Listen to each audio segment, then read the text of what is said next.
Maybe the real intro joke is the friends we made along the way.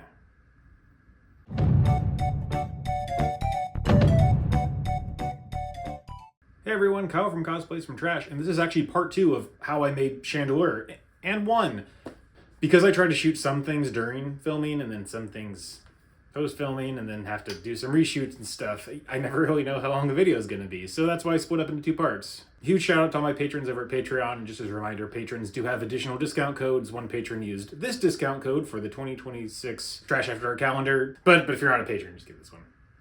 I was going to say there's probably an easier way of doing this, but when I was actually starting to make the arms, there wasn't actually a better way to do this when you factor in weight and price. Tape's probably going to show a lot of seams, fabric is going to show a lot of bunches.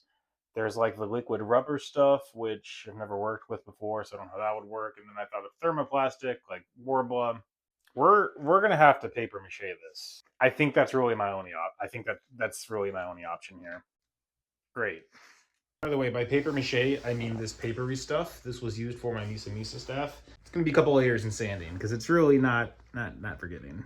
I don't know where. I honestly don't know where to get like newspaper. Like I have not seen a newspaper physically, and I don't know how long. My dad, for some reason, has a lot of newspaper. He doesn't get the paper, so I don't know why he has a lot of newspaper. I guess just in general, also, I did coat this in... Okay, you see my floor is kind of in the background, and you needed to put this barrier underneath, a moisture barrier, and this was the tape that connected the moisture barrier, and I've saved it for 8 years because, you know, a lot of times I have tape and you just tape stuff. Yes, there are ways to heat and mold PVC pipe. I literally, yeah, actually that would have been better. Or even using like insulation foam and cutting that probably would have been better. Excuse me while I feel dumb for 5 minutes. That took a long time. I think I watched the entirety of Ahsoka while making that. I started with a foam noodle and kind of tried to shape it, and then used a lot of pointy things and tape to force it into a certain shape. Imagine a shrimp. You know how they're curly like that? And if you have a skewer through them, imagine the shrimp wanted to elongate, but the skewer keeps it in that shape. Extrapolate that to about a bajillion pieces of like metal and plastic done at different angles and everything to keep it that way. Learn from my mistakes. Gosh, I really feel stupid now. Man. Okay, whatever.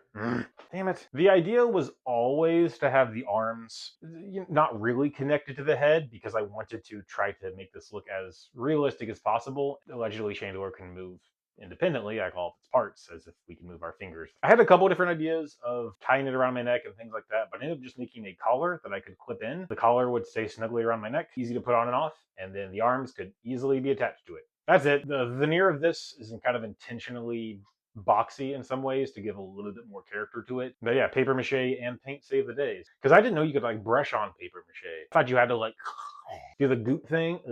Oh, that's disgusting. I don't like anything wet or sticky or gross or Maybe not the best demonstration because this is wrapped around my neck and you can't really see where this is attached onto the screw. But I want to keep it kind of, I guess, whimsically. I want to have like full control, but then also just have, I guess while I'm just at rest, it's still going to be moving. I'm literally just going to drill holes into all of these little ornaments.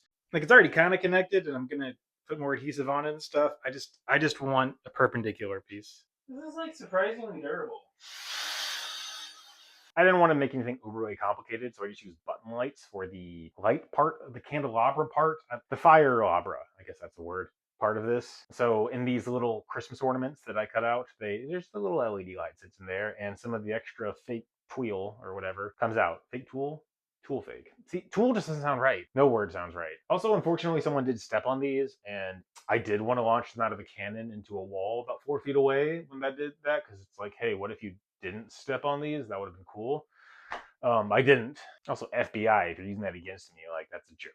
And while I was going to hold these like this during testing, this was the most uncomfortable thing in the entire world. And so that's why I added some poles. So I could kind of hold the poles and almost like puppeteer things. And keep the arms down here. Thingy as like tent poles where there's a elastic string in there. And so that's how it can fold up and also stay firm when you connect it together. This was for a golf backdrop practice range thingy. It's basically like a tent with a target on it. For the crown, I wanted to do something maybe more lit.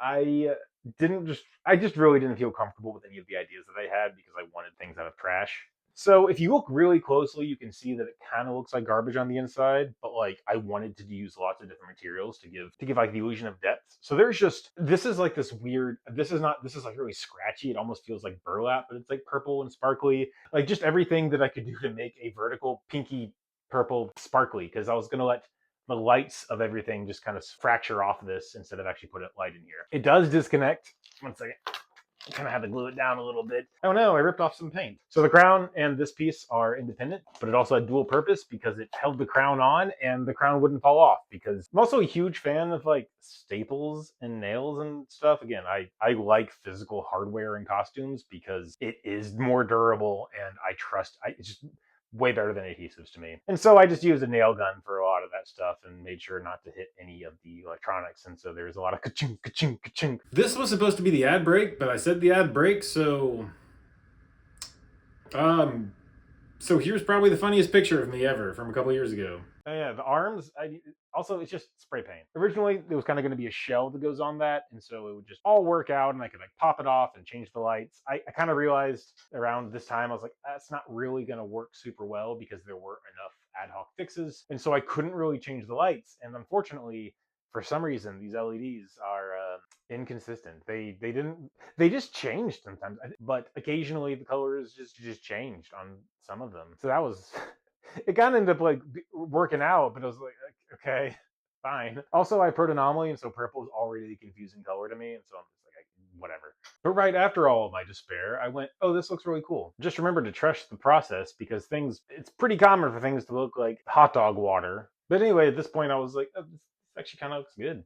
It's like it took like 97.5% for me to be like, not bad. Also, I spent way too long thinking about the bodysuit color. Originally, it was going to be green, so I could do green screen. Then I was like, what if it's white to be contrast? And then, oh, maybe I should make it dark gray. And then I was like, I need black. And part of the reason I chose black is because Chandelure has this pointy cone bit at the bottom. I spent way too much time thinking about how to like perfect this cone so it can move around with my head and everything. And then I realized the best solution is I'm the cone. I technically did make a little thick scarf thingy, so it kind of like made sure to hide the neck and kind of give some volume. So the dimensions are roughly the same. So originally I was going to make that just part of the LED strips that are going around, but then it's like, well, I think button lights work better. Technically the house for the eyes, cut one of those plastic stadium cups in half and fastened it in there so that there could be just a little house. And, yep, just a little house for the LED. And then the actual eye part, that was more flooring and I don't know, some material. Originally, it was going to be Harrison's wife, and I at PokeCon, and then Ryan came along, and Harrison's wife didn't really want to go, so it worked out. It was boys' day. But yeah, I wanted to have a comfortable costume for the day. One of my followers, Terry, sent me a lot of things in a box, and one of the things was a lion suit. And then randomly, like 3 in the morning, I woke up and went, I should do a Smeargle costume. You see, that's how so much stuff just happens when I decide costumes. And so yeah, I was Smeargle throughout the entire day. There's not really too much to say about Smeargle because a lot of the things are pretty. It's a lion suit with some pretty basic sewing. Yeah, it was really fun to go around and everything, but like I'm not gonna walk around with Chandelure. Keep in mind, I can't see in Chandelure at all. I originally did have a gap about this big that was supposed to be for airflow or whatever and visibility. I don't know why I didn't realize that that wasn't going to work because there's going to be like 4 layers of stuff over it. And so I can't see, basically can't hear, can't really be heard. There were times where Brian was literally a foot from me and I was screaming at the top of my lungs and he could still not hear me. I'm very thankful for PokeCon to have a cosplay contest. I will say that I am not sure how familiar they were with the average person that would show up to a costume contest. I just wish they were a little bit better with the timing because they said like, oh, hey, red carpet starts at 7. That's when the dance is. The cosplay contest didn't start until I think around 10:15. So I was in this for over 3 hours. And no one in the entire building knew when the cosplay contest was going to happen. So, or if they did, that was not communicated to people. Like I would have worn dance clothes for the first 3 hours is what I'm saying. Holistically thinking about the costume, I I will say that a lot of it actually is relatively simplistic when you break it down. Sphere ball, layers, the arms are paper mache, like the final product ended up being simple, but that's why you do a lot of legwork. Figuring out things as you go along, well, sure, that's fine. Often that involves a lot of trial and error, or like taking things apart, redoing it, and really thinking about a lot of the pieces before I started constructing them really helped me with this costume. I would say that this has, and I'm guilty of that. It's not a bad thing, so I wouldn't say guilty, but like I do that all the time, and that's sometimes part of the process. But so between Hanzo, Energizer Bunny, and Chandelure, these definitely have the most pre-planning going into it. When you run into like roadblocks and you need to like add more support, or if something is breaking, you can't really fix a lot of things like ad hoc when they happen. You really need to build up a good structure, and the more weight and the more things further from your center of gravity and the more just chances that something has to like fall, physically make something structurally sound before you really start putting on any of the pretty parts. Ramble aside, I did win. I kind of forgot to say that because for me, winning is never the important part of a costume. Like obviously you want to win, and it is nice winning money. Like that is A plus, thumbs up, and that's really exciting and validating. But I don't make costumes to win. I don't know if I'm in the minority on this, but I definitely think bragging about some smaller wins like this, I think there's a opportunity for you to be proud of yourself and your work. But it's kind of like bragging you're the biggest fish in a very small pond. It's like, okay, well, there's a bigger pond. I'm just saying better is always going to be relative. Like if you expect to enter a contest, yikes, you're going to be disappointed and hate a lot of things. Thank you so much for watching, and as always, if anyone has any comments or suggestions or things like, hey, your audio is terrible, by all means, legitimately please say that, because sometimes I don't know what I'm doing. Thanks, and I'll see you next time. Oh, what was that noise? Stick him in there. Ow, I'm a unicorn. That's not a unicorn. Unicorns are real. Light diffusion. Well, that's not food. I don't want to say extremely bad about filming, but it's not uncommon that I just forget to film things or think, and I just don't. So let me take this stuff off.